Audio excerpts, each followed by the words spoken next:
శ్రీ సమర్థ సద్గురు సాయినాథ్ మహారాజ్కి జై. ముందుగా సాయి భక్తులందరికీ నమస్కారం అండి. వీడియో చూస్తున్న ప్రతి ఒక్కరిపైన ఆ సాయినాథుని ఆశీస్సులు ఉండాలని, బాబా గారి భక్తులందరూ ఎప్పుడూ కూడా ఆనందంగా సంతోషంగా వారి జీవితాన్ని గడపాలని మనస్ఫూర్తిగా కోరుకుంటూ ఈ వీడియో స్టార్ట్ చేస్తున్నాను ఫ్రెండ్స్. ఈరోజు వీడియోలో బాబా గారు మనతో ఏమంటున్నారంటే, బిడ్డ, నన్ను ఎదురు చూడనివ్వకు, నీతో ఒక విషయం చెప్పి తీరాల్సిందే, నీ మనసు ఆనందించే వార్త తల్లి ఇది అని బాబాగారు అంటూ ఉన్నారండి. ఇంకా మనతో బాబాగారు ఏం చెప్తూ ఉన్నారంటే, బిడ్డ, ఒక్కసారి నీ సాయి చెప్పేది విన్నావంటే నీ మనసు ఆనందంతో ఎగిరి గంతేస్తుంది. నమ్మకంతో ఇది విను. నీతో ఒక ముఖ్యమైన విషయం చెప్పాలనే ఈరోజు నేను నీ దగ్గరకు వచ్చాను. ఇది నువ్వు తప్పకుండా విని తీరాల్సిందే. ఇక రాబోయే రోజులలో నీ మనసు ఎంతో ప్రశాంతంగా ఉండబోతోందమ్మా. ఆనందకరమైన జీవితాన్ని అనుభవించబోతున్నావు తల్లి. ఇక నీకు ప్రశాంతంగా ఉండే మంచి కాలం వచ్చేసింది. ఇక నీ ప్రయత్నం మాత్రం నువ్వు చెయ్యి. మిగతావన్నీ నాపై వదిలేసాయి. అవన్నీ వాటంతటవే జరిగిపోతాయి. ఇప్పటి వరకు నువ్వు ఎదుర్కొన్న ఓటములు, కష్టాలు అన్నీ కూడా తొలగిపోయి నీ జీవితంలోకి ఆనందం, సంతోషం రాబోతున్నాయి బిడ్డ. ధైర్యంగా ఉండు.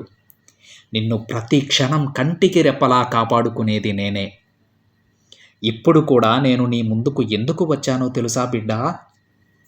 నీ కష్టాలను దూరం చేయడానికే వచ్చానమ్మా.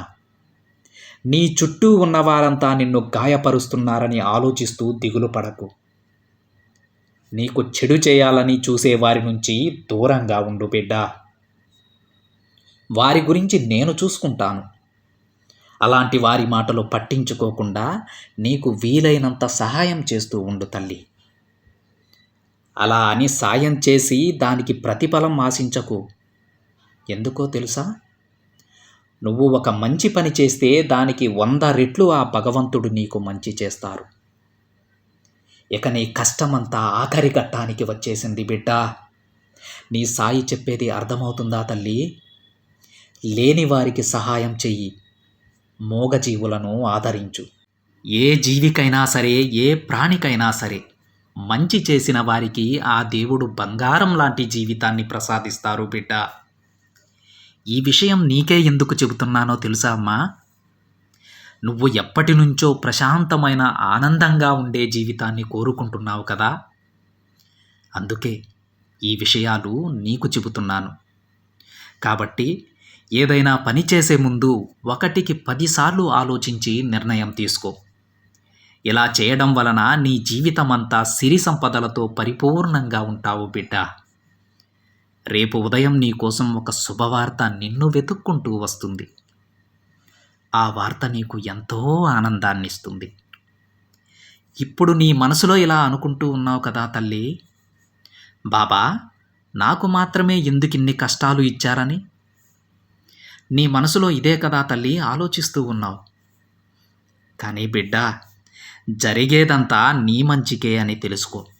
అసలు నిజాన్ని తెలుసుకునే కాలం అతి త్వరలోనే రానుందిలే. నువ్వు నా దగ్గర పెట్టే కొన్ని ప్రార్థనలు నేను తీర్చడం లేదని నువ్వు నాపై కొంచెం బాధపడుతున్నావు కదా బిడ్డ. అలాంటి సమయంలో కూడా నేను నిన్ను చూసుకుంటాను. మంచి భవిష్యత్తును నీకు అందిస్తాను. నేను నీకు ఒక తండ్రిలా మారి నీ బాగోగులన్నీ చూసుకుంటాను తల్లి. ఎప్పుడూ కూడా వ్యతిరేకమైన ఆలోచనలు చేయకు. ఇక జరిగేవన్నీ నీ మంచి జీవితం కోసమే అని గుర్తించుకో బిడ్డ. నీ కర్మదోషాలన్నీ తొలగిపోయాయమ్మా.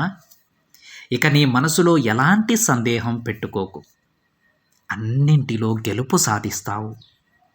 ఇక నీకు మంచి కాలం వస్తుందని చెబుతున్నాను కదా, అది అలానే జరుగుతుంది. నీకు అని రాసి పెట్టింది అలానే ఉంది బిడ్డ. నువ్వు ఎదురు చూడని అదృష్టం నిన్ను చేరబోతోంది. నీకు కావలసిన శుభవార్తను విని ఆనందపడు. నీకు ఒక సమస్య రాగానే దానిని చూసి భయపడకు తల్లి. దానికి పరిష్కారం తప్పకుండా ఉంటుంది. నీ బాబా అందిస్తారని నమ్ము. తప్పకుండా నీకు మంచి దారి నేను చూపిస్తాను బిడ్డ. ఇక నా వల్ల కాదు అని నువ్వు ఎప్పుడూ కూడా భయపడకు. నారు పోసిన వారు నీరు పోయకుండా ఉంటారా చెప్పు? అలానే నీకు ఆ దేవుడు సమస్య ఇస్తే దానికి పరిష్కారం కూడా ఆ భగవంతుడే ఇస్తాడు. దేనినైనా సరే ధైర్యంగా ఎదుర్కో. ఆ ధైర్యాన్ని నీ మనసులో నింపుకో బిడ్డ. నీకు అంతా మంచే జరుగుతుంది. నీ లక్ష్యాన్ని నువ్వు చేరుకునే వరకు పరిగెత్తు. అందరూ నిన్ను మెచ్చుకునే వరకు పరిగెత్తు. తప్పకుండా నీ లక్ష్యాన్ని నువ్వు చేరుకుంటావు బిడ్డ. నీ పగవాళ్ళు నిన్ను మెచ్చుకోకపోయినా సరే వాళ్ళ మనసులో కుమిలిపోయే రోజులు అతి దగ్గరలో ఉన్నాయి. నీ సాయి చెప్పింది అర్థమైందా తల్లి? అయితే ఇక ప్రశాంతంగా నిద్రించు బిడ్డ అని బాబాగారు అంటూ ఉన్నారండి. బాబాగారి సందేశంలో తన బిడ్డలలో కొంతమంది కర్మదోషాలు తొలగిపోయాయని, వాళ్ళు రేపటిలోగా ఒక మంచి శుభవార్తను వింటారని చెప్పేసి ఈ సందేశంలో చెప్తూ ఉన్నారండి. అంతేకాకుండా వాళ్ళు అతి త్వరలోనే వాళ్ళు కోరుకున్న జీవితాన్ని పొందుతారని కూడా బాబాగారు అంటూ ఉన్నారు. ఎంతో సంతోషమైన జీవితాన్ని, వారు ఊహించనటువంటి భవిష్యత్తుని బాబాగారు వాళ్ళకు అందిస్తానని కూడా బాబాగారు తన బిడ్డలకి మాటిస్తూ ఉన్నారండి. అంతేకాకుండా తన బిడ్డలకై తాను రాసిన భవిష్యత్తు అలానే వారి కోసమే ఉందని, అతి త్వరలోనే ఆ అందమైన భవిష్యత్తు వాళ్ళని చేరుతుందని కూడా బాబాగారు తన బిడ్డలందరికీ చెప్తూ ఉన్నారండి. ఎవ్వరూ కూడా బాధపడవద్దు, నిస్సహాయంగా ఉండవద్దు, నిరుత్సాహంగా ఉండవద్దు. బాబాగారు చెప్పిన ప్రతి విషయాన్ని తూచా తప్పకుండా పాటించండి ఫ్రెండ్స్. మీరు విజయాన్ని సాధించే వరకు మీ ప్రయత్నాన్ని ఆపొద్దు. అందరూ మిమ్మల్ని మెచ్చుకునేంత వరకు కూడా మీ ప్రయత్నాన్ని ఆపొద్దు. అలాగే మీ శత్రువులు మిమ్మల్ని మెచ్చుకోకపోయినా వాళ్ళ మనసులో వాళ్ళు కుంగిపోయేంత వరకు కూడా మీ ప్రయత్నాన్ని ఆపొద్దు. మీ విజయాన్ని మీరు తప్పకుండా చేరుకొని తీరాలని తన బిడ్డలందరికీ కూడా బాబాగారు ఈ ఆదేశాన్ని అయితే ఇస్తూ ఉన్నారండి.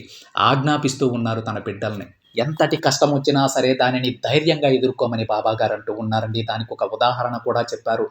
నారు పోసిన వారు నీరు పోయకుండా మానరు. అదేవిధంగా ఆ కష్టాన్ని నీకు ఇచ్చినటువంటి ఆ భగవంతుడే దానికి పరిష్కారాన్ని కూడా చూపిస్తారు. అందువల్ల నువ్వు బాధపడాల్సిన పనే లేదు బిడ్డ అని తన బిడ్డలందరికీ కూడా ఈ విధంగా బాబాగారు సందేశాన్ని పంపారండి. ఒకవేళ బాబాగారు చెప్పిన ఈ మాటలు మీకు ప్రతి ఒక్కరికి అర్థమై ఉంటే, బాబాగారి పైన మీకు పూర్తి విశ్వాసం ఉంటే, బాబాగారిని మీరు ఒక తల్లి తండ్రి స్థానంలో పెట్టి పూజించేవారైతే ఇక మీరు బాధపడొద్దండి. ప్రశాంతంగా నిద్రించమని చెప్తున్నారు బాబాగారు. మీరు చేయాల్సిందల్లా ఒకే ఒక్క పని, మీ ప్రయత్నాన్ని ఆపకుండా కొనసాగించటం. మిగతా అంతా నేను చూసుకుంటానని తన బిడ్డలందరికీ కూడా బాబాగారు హామీ ఇస్తున్నారు ఫ్రెండ్స్. ఇదండి ఈరోజు బాబాగారి సందేశం. వీడియో నచ్చితే ఒక చిన్న లైక్ చేయండి ఫ్రెండ్స్. మరికొంతమంది సాయి భక్తులకి షేర్ చేయండి. మొదటిసారిగా ఛానల్ని చూస్తున్నట్లయితే సబ్స్క్రైబ్ చేసుకుని పక్కనే ఉన్న బెల్ ఐకాన్ని యాక్టివేట్ చేయండి. మరొక బాబాగారి సందేశంతో మరొక వీడియోలో కలుద్దాం. అంతవరకు ఓం సాయిరామ్.